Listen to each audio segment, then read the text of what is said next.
L'info éco avec Capital.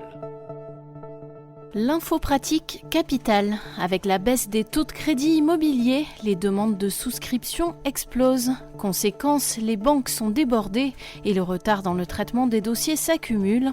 Le courtier Empruntis annonce ainsi des délais entre 3 semaines et 2 mois d'attente chez certaines banques, contre 1 semaine à 10 jours en temps normal. Des délais considérables et contraignants pour les futurs acheteurs, susceptibles d'impatienter le vendeur. Autre facteur d'embouteillage, la période du printemps est traditionnellement favorable à l'augmentation des demandes de prêts et ce mois de juin n'échappe pas à la règle. Le chiffre du jour, 48, c'est le nombre de départements qui ont d'ores et déjà annoncé vouloir revenir sur les 80 km/h. La Haute-Marne a été le premier à voter un retour aux 90 km/h sur certaines routes secondaires. Coût de l'installation des nouveaux panneaux, 100 000 €. Le Loiret compte lui aussi rétablir l'ancienne limitation de vitesse sur 50% du réseau routier.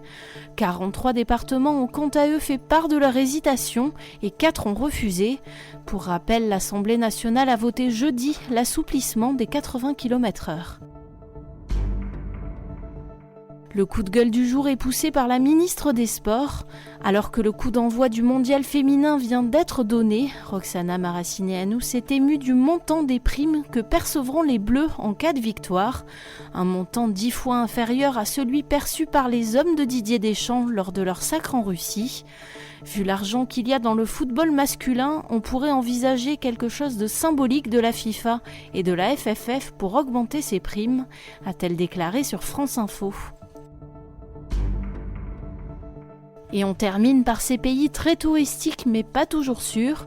Capital.fr a passé en revue 10 destinations très prisées pour lesquelles le ministère recommande systématiquement une vigilance renforcée. Vous serez peut-être surpris d'apprendre qu'en Thaïlande, la simple utilisation d'une cigarette électronique peut valoir une peine de prison.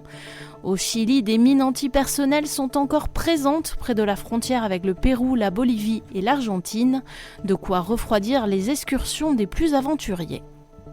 C'était l'info éco avec Capital.